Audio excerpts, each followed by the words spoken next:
क्या इंडिया को पाकिस्तान की मदद करनी चाहिए? अभी पाकिस्तान एक बहुत बुरे इकोनॉमिक क्राइसिस से गुजर रहा है। Pakistan is in a state of mess. The economy is in the ICU and the people are crying for help. जिसकी वजह से लोगों को बिजली भी रेगुलरली नहीं मिल रही। इस क्राइसिस के चलते शहबाज शरीफ पाकिस्तान के प्राइम मिनिस्टर ने इंडिया पाकिस्तान पीस के बारे में बात करी है। My message to the Indian leadership and Prime Minister Modi is that let's sit down on the table and have serious and sincere talks to resolve our burning issues. और पाकिस्तान अपना सबक सीख गया है। उन्होंने कहा कि अगर इंडिया के साथ पीस हो पाएगा तो दोनों देशों को अपना समय और पैसा बर्बाद नहीं करना पड़ेगा किसी भी वॉर के लिए। और ये सच बात है। इंडिया पाकिस्तान वॉर्स की वजह से इंडिया की कई मिलिट्री कैजुअलिटीज हुई है और इंडिया अपनी 2% जीडीपी मिलिट्री पर ही खर्च करती है। पर कई लोग ने ये भी कहा है कि ऐसा पहली बार नहीं है जब इंडिया पाकिस्तान पीस के बारे में बात करी जा रही है। इमरान खान ने भी ऐसी चीजें बोली थी, नवाज शरीफ ने भी और जनरल परवेज मुशर्रफ ने भी। We owe it to our future generations to do our utmost to open a new chapter of goodwill and cooperation. तो क्या गारंटी कि इस बार पाकिस्तान सीरियस है पीस के बारे में?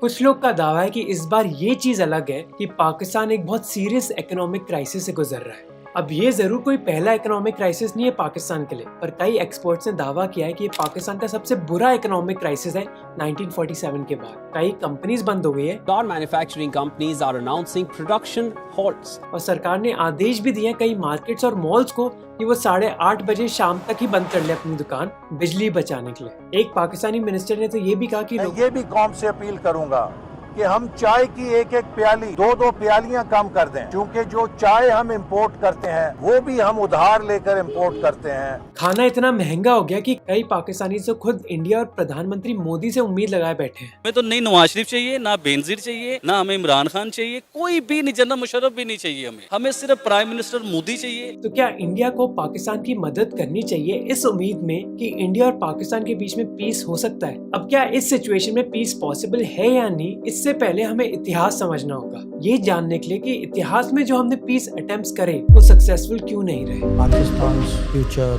is largely determined by Pakistan's actions and by Pakistan's choices. पिछले सारे पीस अटेम्प्ट्स के फेल हो जाने के पीछे मेनली 4 कारण है।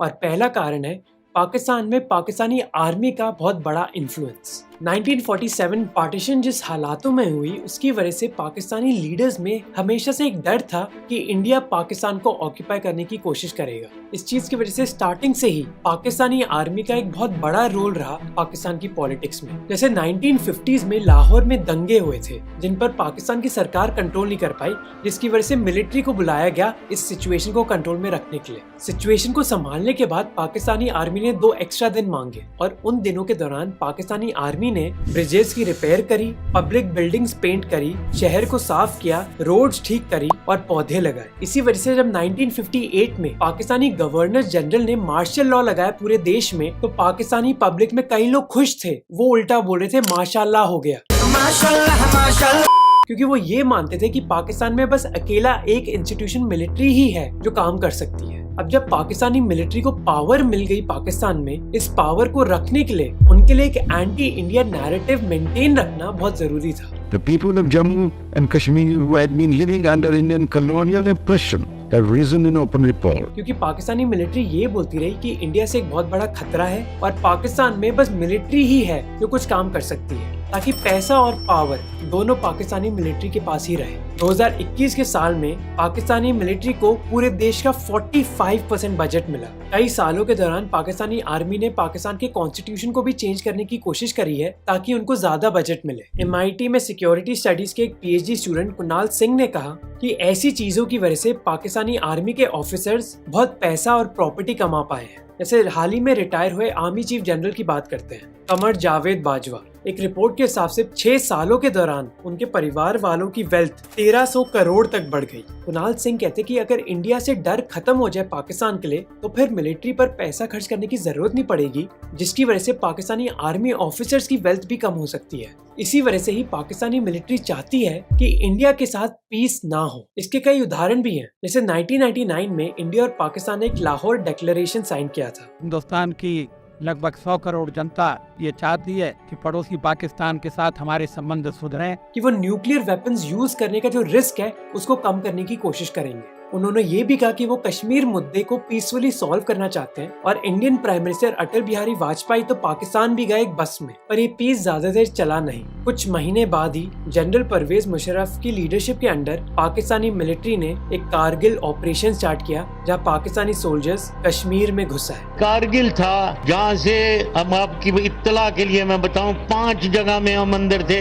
उन 5 जगहों में से एक जगह पे लड़ाई हुई है, 4 जगहों में हिंदुस्तान को पता भी नहीं है हम कहाँ बैठे हुए हैं। अब क्योंकि पाकिस्तानी मिलिट्री के पास इतनी पावर रही है, इसकी वजह से कभी भी स्टेबल सिविलियन गवर्नमेंट रही नहीं है पाकिस्तान में। 75 सालों में किसी भी पाकिस्तानी प्राइम मिनिस्टर ने अपना फुल 5 साल का टर्म कंप्लीट नहीं किया है। कई बार एक मिलिट्री कू के जरिए एक सिविलियन गवर्नमेंट को गिराया गया है पाकिस्तान में। जैसे 1999 के कारगिल ऑपरेशन लॉन्च करने के बाद प्रधानमंत्री नवाज शरीफ परवेज मुशर्रफ को हटाना चाहते थे आर्मी चीफ के तौर पे, क्योंकि जहां नवाज शरीफ इंडिया के साथ एक डील करने की कोशिश कर रहे थे, उनको बताए बगैर एक कारगिल ऑपरेशन कराया गया। पर उल्टा परवेज मुशर्रफ ने एक मिलिट्री कू किया, नवाज शरीफ की सरकार गिराई और वो खुद पाकिस्तान के प्रेसिडेंट बन गए। पर प्रेसिडेंट बनने के बाद भी परवेज मुशर्रफ इंडिया पाकिस्तान की पीस को कंट्रोल नहीं कर पाए। 2001 में परवेज मुशर्रफ को आगरा बुलाया गया पीस टॉक्स के लिए। इस आगरा समिट के बाद परवेज मुशर्रफ ने एक 4 पॉइंट प्लान प्रपोज किया, जहां लाइन ऑफ कंट्रोल एरिया से दोनों साइड अपने सोल्जर्स वापस लेगी, जम्मू एंड कश्मीर और पीओके के बीच बॉर्डर हटा दी जाएगी ताकि कश्मीर के लोग एक दूसरे से मिल पाएं, कश्मीर को इंडिपेंडेंस नहीं दी जाएगी पर सेल्फ गवर्नेंस दी जाएगी, और फाइनली इंडिया पाकिस्तान और कश्मीर के बीच एक जॉइंट सुपरविजन का प्लान बनाया जाएगा। एक पाकिस्तानी जर्नलिस्ट ने कहा कि इस प्लान से दोनों ही पार्टीज खुश थी। इंडियन फॉरेन सर्विस के ऑफिसर अजय बिसारिया ने कहा कि 2003 और 2007 के बीच का समय बहुत डिप्लोमेटिकली एक्टिव था और ट्रेड और कनेक्टिविटी के बारे में इंडिया और पाकिस्तान ने बहुत प्रोग्रेस करी। इस समय तो सीज फायर वायलेशंस भी कम हो गई, तो फिर कोई बात बनी क्यों नहीं? पाकिस्तान की इंटरनल पॉलिटिक्स की वजह से। अजय बिसारिया ने कहा कि कैसे परवेज मुशर्रफ को मारने के लिए कई अटेम्प्ट्स करे गए, इसके अलावा जुडिशरी भी उनके साथ नहीं थी, क्योंकि परवेज मुशर्रफ ने चीफ जस्टिस को अपनी पोजीशन से हटा दिया था। अब क्योंकि परवेज मुशर्रफ की खुद की पोजीशन डामाडोल हो गई और उनके खिलाफ कई लोग विरोध करने लग गए, उसकी वजह से इंडिया के साथ पीस करना उनके लिए नामुमकिन हो गया, जिसके बाद परवेज मुशर्रफ की सरकार गिर गई और उनको रिटायर होना पड़ा। फिर 2008 में हुआ 26/11 attack. There it's a massive. This is being triggered off by explosions beyond doubt. Explosions so large, the entire wing of the Taj Hotel, a massive explosion. जिसकी वजह से पाकिस्तान के साथ पीस करना नामुमकिन हो गया। कई बार इंडियन सरकार ने कहा है कि पाकिस्तान के साथ पीस संभव नहीं है तब तक जब तक पाकिस्तान स्टेट स्पॉन्सर्ड टेररिज्म को रोकेगा नहीं, जिसके बारे में कई एक्सपर्ट्स, हिस्टोरियंस और राइटर्स ने बात करी है। जैसे हिस्टोरियन विलियम डैलरिम्पल ने लिखा कि 30 साल से ज्यादा पाकिस्तानी आर्मी और ISI ने जिहादी प्रॉक्सीज यूज करने की कोशिश करी है अफगानिस्तान और इंडिया में, जिसकी वजह से पीस टॉक्स फेल हुई हैं। जैसे 1972 में बांग्लादेश की इंडिपेंडेंस के बाद पाकिस्तान और इंडिया ने एक सिमला एग्रीमेंट साइन किया था। इस एग्रीमेंट के तहत दोनों देश अपने मुद्दों को पीसफुली सॉल्व करना चाहते थे। अब चीजें कुछ साल तक तो ठीक रही, पर 1980s में ये सिचुएशन चेंज हो गई। इंडियन स्कॉलर सुरेंद्र मोहन ने कहा कि इसकी वजह ये थी कि इंडियन सरकार कश्मीर की इंटरनल पॉलिटिक्स में दखल अंदाजी करने लगी। कश्मीर की रीजनल पार्टीज ने यह आरोप लगाया कि इंडियन सेंट्रल सरकार स्टेट इलेक्शंस को चेंज करने की कोशिश कर रही है। कश्मीर में इस पॉलिटिकल इंस्टेबिलिटी के चलते पाकिस्तानी मिलिट्री ने एक ऑपरेशन लॉन्च किया, जिसका नाम था ऑपरेशन टोपैक। इस ऑपरेशन का मकसद था कश्मीर में एंटी इंडिया मिलिटेंट्स को सपोर्ट देना। अब क्योंकि एक अनऑफिशियल ऑपरेशन था, किसी भी पाकिस्तानी ऑफिशियल ने इस चीज को कबूल नहीं किया। फिर 2001 में जब इंडिया जनरल मुशर्रफ के साथ एक पीस प्रोसेस के बारे में सोच रहे थे, 5 मिलिटेंट्स ने इंडिया के पार्लियामेंट को अटैक किया। 11:35 हुए होंगे और हम सब अंदर इस आयरन गेट से अंदर जाने लगे। जैसे ही हम अंदर पहुंचने वाले थे, गोलियों की आवाज सुनाई दी और मैं पलट के यहाँ फिर वापस भागा। सबसे बड़ी चीज थी कि इस अटैक ने डायरेक्टली इंडियन डेमोक्रेसी को टारगेट किया, इंडियन पार्लियामेंट पर अटैक करके। इंडिया ने 2 पाकिस्तानी बेस्ड मिलिटेंट ग्रुप्स और ISI पर दोष डाला इस टेररिस्ट अटैक के लिए, जिसकी वजह से जो भी पीस प्रोसेस था वो फिर वापस फेंक दिया गया। 2014 में प्रधानमंत्री मोदी के इलेक्शन जीतने के बाद भी ऐसी उम्मीद जागी थी इंडिया में कि इंडिया और पाकिस्तान के बीच में पीस अब संभव है, क्योंकि फाइनली इतने सालों बाद इंडिया में एक मेजॉरिटी गवर्नमेंट आई है। 25 मई 2014 को पाकिस्तान ने करीब 150 इंडियन फिशरमैन को रिलीज भी किया अपने जेलों से एक गुडविल जेस्चर के लिए। पाकिस्तान की जेल से 151 भारतीय मछुआरों को रिहा कर दिया गया है। इंडिया ने फिर रिस्पॉन्ड किया पाकिस्तानी प्राइम मिनिस्टर नवाज शरीफ को इनवाइट करने के लिए प्रधानमंत्री मोदी की स्वेरिंग इन सेरेमनी के लिए। और फिर 2015 में प्रधानमंत्री मोदी ने एक सरप्राइज विजिट करी लाहौर में, जिसकी कई लोगों ने तारीफ करी। इंडिया की farmer external affairs minister Sushma Swaraj ने कहा कि पड़ोसी से ऐसे ही रिश्ते होने चाहिए। पर प्रधानमंत्री मोदी की विजिट के कुछ ही दिन बाद इंडियन एयरफोर्स के पठानकोट बेस को अटैक किया गया। पठानकोट में बड़ा आतंकवादी हमला हुआ है और ये आतंकवादी हमला हुआ है सेना के एयरबेस पर। उसके बाद उरी अटैक हुआ। जम्मू कश्मीर के उड़ी में आतंकवादी हमले को 62 घंटे बीत चुके हैं। 18 सैनिक देश के लिए कुर्बान हुए। पुलवामा अटैक हुआ। उरी हमले के बाद ये सबसे बड़ा आतंकी हमला। और LOC पर भी सीजफायर वायलेशंस बढ़ती गई। Pakistan has violated ceasefire once again in Jammu and Kashmir. जिसके बाद फिर इंडिया पाकिस्तान पीस टॉक्स बंद हो गए। आखिरी कारण है कश्मीर, जहां पाकिस्तान ने कई बार कहा है कि जब तक कश्मीर का मुद्दा रिजॉल्व नहीं होगा तब तक पीस मुमकिन नहीं है। जैसे जब recently Pakistani prime minister Shehbaz Sharif ने बात करी कि इंडिया पाकिस्तान के बीच में पीस होना चाहिए, तब उनके ही ऑफिस से कुछ देर बाद एक क्लैरिफिकेशन आई जिसने कहा कि जब तक इंडिया आर्टिकल 370 नहीं हटाएगा नेगोशिएशंस मुमकिन नहीं है। और 60 साल पहले भी ऐसी ही बात हुई थी। 1962 में जब इंडिया और चाइना के बीच में एक युद्ध हुआ, तब रिपोर्ट्स आने लगी कि पाकिस्तान के जनरल अयूब खान इंडिया के खिलाफ एक अटैक करने की सोच रहे थे ताकि चाइनीज वॉर के चलते इंडिया पर वो हावी हो जाए। पर US प्रेसिडेंट JF कैनेडी ने ये करने से पाकिस्तान को मना कर दिया। दिसंबर 1962 में कई अमेरिकन और ब्रिटिश डिप्लोमेट्स ने कोशिश करी कि इंडिया और पाकिस्तान के बीच में पीस टॉक्स होए, पर पाकिस्तान ने अमेरिका को कहा कि क्योंकि इंडिया चाइना वॉर के दौरान पाकिस्तान ने कोई कदम नहीं उठाया, इस वजह से उनको इंडिया से कश्मीर मिलना चाहिए अपनी न्यूट्रलिटी के लिए। जब US ने ये करने से मना कर दिया, तब पाकिस्तान और चाइना ने एक अग्रीमेंट साइन किया जिसकी वजह से POK का एक हिस्सा चाइना को दिया गया। अब इसके चलते ऑब्वियसली इंडिया बिल्कुल खुश नहीं था, क्योंकि इंडिया का मानना था कि कश्मीर के हिस्से पर उनका हक है, तो पाकिस्तान भला ये पार्ट चाइना को कैसे दे सकता है, जिस वजह से इंडिया और पाकिस्तान के बीच में टॉक्स बंद हो गई। पर इस इतिहास के बावजूद कुछ लोग का कहना है कि इंडिया पाकिस्तान पीस पॉसिबल है आज की सिचुएशन में, क्योंकि पाकिस्तान अभी एक इकोनॉमिक क्राइसिस से ही नहीं गुजर रहा, बल्कि एक पॉलिटिकल क्राइसिस से भी गुजर रहा है, जहां पाकिस्तान की पब्लिक ओपनली मिलिट्री को क्रिटिसाइज कर रही है। पाकिस्तानी मिलिट्री के खिलाफ खुलेआम कई प्रोटेस्ट हुई। इसीलिए ही दावा किया जा रहा है कि पाकिस्तानी मिलिट्री जो कई बार एंटी इंडिया स्पीचेस देती है, वो अब पीस के बारे में बात कर रही है। In fact retired Pakistani army chief general Bajwa ने ही इस चीज के बारे में बात करी। We are trying our best to break the political logjam which has denied the countries of South Asia to move forward and resolve all regional and bilateral issues in a peaceful and dignified manner. क्योंकि Pakistani military की image पर एक झटका पड़ा है पाकिस्तान में, इसलिए ये उम्मीद जगा सकती है इंडिया पाकिस्तान पीस के बारे में। जैसे ex prime minister Imran Khan को एक वोट ऑफ नो कॉन्फिडेंस से हटा दिया गया था और इमरान खान ने खुलेआम कहा कि इस चीज के लिए मिलिट्री ही जिम्मेदार थी। आप जितना मर्जी कहें हम न्यूट्रल हैं, जो मर्जी आप कहें हम न्यूट्रल हैं, तारीख के अंदर लोग आपको ब्लेम करेंगे ये जो मुल्क के साथ किया है। इमरान खान ने रैलीज करी जहां हजारों लोग शामिल थे और खुलेआम मिलिट्री के खिलाफ स्पीचेस दी। जॉन शेरियन जो इंटरनेशनल रिलेशंस के एक स्पेशलिस्ट हैं, उन्होंने कहा कि जुल्फिकार भुट्टो के अलावा किसी भी पाकिस्तानी लीडर ने खुलेआम मिलिट्री को इतना क्रिटिसाइज नहीं किया। अविनाश पलेवाल जो यूनिवर्सिटी ऑफ लंदन के प्रोफेसर हैं, उन्होंने भी कहा कि पाकिस्तान की इकोनॉमी और मिलिट्री की इमेज की वजह से पाकिस्तान इंडिया के खिलाफ बुरे संबंध ज्यादा टॉलरेट नहीं कर सकता। Farmer raw chief AS Dulat ने तो ये भी कहा कि वो मानते कि प्रधानमंत्री मोदी पाकिस्तान की मदद करने की कोशिश करेंगे। जैसे इंडिया का एक फ्री ट्रेड एग्रीमेंट है बांग्लादेश, श्रीलंका और नेपाल के साथ, पर पाकिस्तान के साथ नहीं। अगर इंडिया और पाकिस्तान के बीच में एक फ्री ट्रेड एग्रीमेंट होता है तो पाकिस्तान के साथ साथ इंडिया को भी मदद मिलेगी। वर्ल्ड बैंक और एशियन डेवलपमेंट बैंक की रिपोर्ट्स ने दिखाया है कि कैसे दो देशों के बीच में ज्यादा ट्रेड पीस की संभावना को बढ़ा देता है।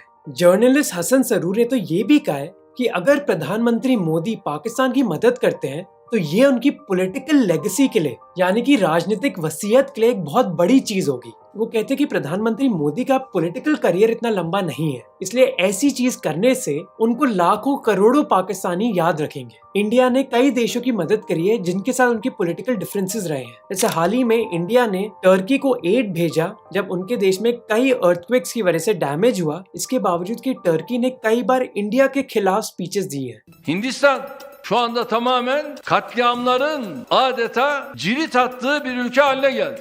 Ve bunlar nasıl olacak da dünya barışına imkan verecekler? वहीं कई लोग ये भी कहते हैं कि इंडिया को ये पीस की आशा छोड़ देनी चाहिए। जैसे जर्नलिस्ट संदीपन देव ने कहा कि इस बात में कोई तर्क नहीं है कि इंडिया को पाकिस्तान की मदद करने की कोशिश करनी चाहिए। अब इसके 3 कारण हो सकते हैं। पहला कारण है कि इंडिया अगर चाहे भी मदद करना तो मदद हम कर नहीं पाएंगे। जैसे संदीपन देव ने कहा, जैसे अगर इंडिया कुछ भी फाइनेंशियल एड देता है तो जो करप्ट एलीट है पाकिस्तान का, वो ये एड आम लोगों तक पहुँचने देगा ही नहीं। इंडिया के फॉरेन मिनिस्टर एस जयशंकर से जब इसके बारे में पूछा गया तो उन्होंने कहा कि ये पाकिस्तान की इंटरनल प्रॉब्लम है और इसको कोई भी बाहर का देश सॉल्व नहीं कर पाएगा। I mean, nobody reaches a difficult situation sort of suddenly and without cause. So it is for them to find a way out. और ये बात सच है। हम एक मैक्रो इकोनॉमिक प्रॉब्लम के बारे में बात कर रहे हैं। इंडिया चाहे तो थोड़ा एड तो दे देगा पाकिस्तान को, पर पाकिस्तान की इकोनॉमिक प्रॉब्लम इंडिया के एड से सॉल्व नहीं हो जाएगी। इसके लिए पाकिस्तान को इकोनॉमिक रिफॉर्म्स करने होंगे। दूसरा कारण जिसके बारे में कई इंडियन एक्सपर्ट्स ने बात करी है कि चाहे शहबाज शरीफ जरूर कह रहे हो कि इकोनॉमिक क्राइसिस के चलते पाकिस्तान को पीस चाहिए इंडिया के साथ, पर पाकिस्तान की राजनीति में ऐसा कुछ बड़ा चेंज नहीं आया है जिसकी वजह से इंडिया कन्विंस्ड हो जाए कि पाकिस्तान इंडिया के खिलाफ एक्ट नहीं करेगा। जैसे जर्नलिस्ट संदीपन देव ने कहा कि अगर पाकिस्तान में एक इकोनॉमिक क्राइसिस चल रहा है तो उसकी वजह से इंडिया को कम से कम ये फायदा है कि पाकिस्तान इंडिया के खिलाफ कोई अटैक करने का तो नहीं सोच रहा। सिद्धांत बाजपेयी, जो council for strategic and defence research में एक रिसर्चर है, उन्होंने कहा कि पाकिस्तान की पॉलिटिक्स में कुछ बड़ा बदलाव आया नहीं है। पाकिस्तान में अभी भी सवाल उठाए जाते हैं इंडिया की इंटेंशंस के बारे में। जब उनकी राजनीति में कोई चेंज ही नहीं आया तो हम कैसे गारंटी ले सकते हैं कि वो पीस चाहते हैं इंडिया के साथ। और तीसरा कारण है इंडिया और पाकिस्तान की राजनीति। 2024 में इंडिया में पार्लियामेंट्री इलेक्शंस होने वाले हैं। ये तय है कि इंडिया पाकिस्तान पीस से इंडिया को इतना बड़ा फायदा शायद ना हो जितना पाकिस्तान को हो, क्योंकि इंडिया को जितनी इकोनॉमिक मदद मिलेगी इंडिया पाकिस्तान ट्रेड से, वो इतनी भी ज्यादा नहीं होगी जिससे इंडिया पर एक बहुत बड़ा इकोनॉमिक इम्पैक्ट पड़ेगा। तो इंडियन सरकार को इतना फायदा नहीं होगा, जबकि पॉलिटिकल रिस्क बहुत ज्यादा होगा अगर मोदी सरकार पाकिस्तान के साथ पीस के लिए ट्राई करती है। तो आने वाले इलेक्शंस के चलते बहुत कम संभावना है कि मोदी सरकार ये करना चाहेगी अभी। इसके अलावा अगर आप पाकिस्तान की पॉलिटिक्स में भी देखोगे तो ऐसे बड़े अग्रीमेंट्स तब साइन किए जाते हैं जब पॉलिटिकल पावर किसी एक पार्टी के हाथ में हो, जो अभी पाकिस्तान में नहीं है। उधर की पॉलिटिक्स अभी डामाडोल में है कि मिलिट्री के पास पावर है, शहबाज शरीफ के पास या फिर इमरान खान के पास, जो लगातार प्रोटेस्ट कर रहे हैं मिलिट्री और सरकार के खिलाफ। इसके चलते एक पीस अग्रीमेंट की संभावना बहुत ही कम है। तो क्या इसका मतलब है कि इंडिया पाकिस्तान पीस मुमकिन नहीं है? मुमकिन है, पर कुछ कंडीशंस चाहिए होंगी। जैसे कुणाल सिंह कहते कि ये तभी मुमकिन है जब एक आर्मी चीफ के पास पावर होगी, ताकि वो आर्मी चीफ किसी भी पॉलिटिकल ऑपोजिशन के खिलाफ जा सके। और दूसरी चीज जो कठिन है सोचना, कि वो आर्मी चीफ ये कहे कि भविष्य में पाकिस्तानी मिलिट्री का रोल कम होएगा पाकिस्तानी सरकार में, क्योंकि जब तक मिलिट्री की पकड़ मजबूत है पाकिस्तान पर, तब तक इंडिया के साथ पीस लाना मुश्किल है। जब पाकिस्तानी लीडर्स ये मानेंगे कि इंडिया से पाकिस्तान को इतना खतरा नहीं है। इंडिया की फॉर्मर आर्मी चीफ ने एक इंटरव्यू में बताया कि हम पाकिस्तान को बताना चाहते हैं कि इंडिया उनकी टेरिटरी को नहीं छीनना चाहता। ये बात एक पाकिस्तानी जर्नलिस्ट ने भी कही कि जब तक पाकिस्तानी सरकार एंटी इंडिया नैरेटिव को खत्म नहीं करेगी तब तक किसी तरह का पीस बहुत मुश्किल है। फिर तीसरी चीज जिसकी कई एक्सपर्ट्स ने बात करी है कि इंडिया पाकिस्तान पीस एक डील के जरिए नहीं आएगा, बल्कि बहुत छोटे छोटे कदम उठाने पड़ेंगे। इसलिए ये सलाह दी जाती है कि इंडिया और पाकिस्तान को आसान मुद्दे सॉल्व करने चाहिए पहले, जैसे ट्रेड एंड इन्वेस्टमेंट हो गया या फिर सर क्रीक का